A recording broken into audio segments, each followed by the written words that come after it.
You probably haven't seen this too many times sober. It's Park End Street. Now, Park End Street is probably best known among Oxford undergraduates for the club Park End, which is just down there at the street, but behind me is a great pub in Oxford, often shunned by students, and tonight they've got a beer festival on, so we're off to check it out. Octoberfest at the Duke's Cut promises little-known, locally sourced beers. So to find out about them, I went to talk to the publican, James Knox. Okay, here are all the barrels. I'm with James now. We've got a few tasting glasses. It's all very exciting. What are you gonna sample for us?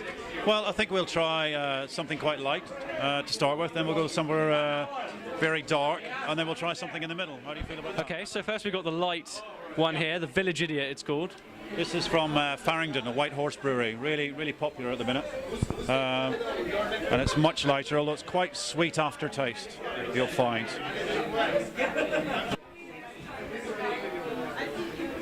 You taste that in the back of your tongue, yeah? Absolutely. That is very sweet, isn't it?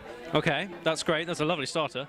And let's move on. Now I will try something a bit more dramatic. This is a really dark one from Long Crendon, the XT Brewing Company. Okay. So we just swing round here. Yeah. This is made with roasted malt, which gives it its dark colour.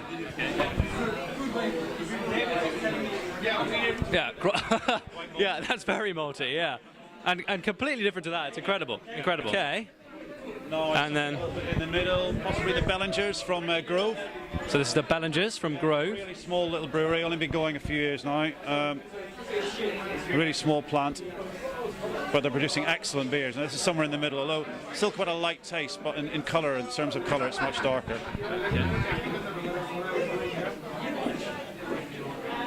Oh yes, yeah. That's what you call a session beer. A session beer. About 4.1%, so you should be able to drink that all day. Okay, well, that's certainly what I'll be aiming to do. So after sampling 3 delicious beers, there's even time to listen to some of the live music from the St Peter's Arts Group. Finally, I asked James about the pub itself and about the charity that Octoberfest is raising money for. Yeah, well, we've been here almost 4 years now. This was an Irish theme bar before, so I quickly set about changing that, as you can see. And this is our 5th festival, which we do in collaboration with 3 or 4 other pubs in the west end of the city centre. This time it's the Jam Factory and the Oxford Retreat on Highbridge Street. And we support the Sobel House Hospice charity, who are based up at the Cherwell Hospital. They do palliative care for cancer patients predominantly. So they're a very local charity, very close to our hearts, and we support them in that. That's fantastic. It's a very worthwhile cause, and it's a lovely pub here at the Duke's Cut, and I really recommend it. And by all means, come down to the beer festival. Some incredible beers here. I'm sure you'll have a great time. So thanks very much for watching.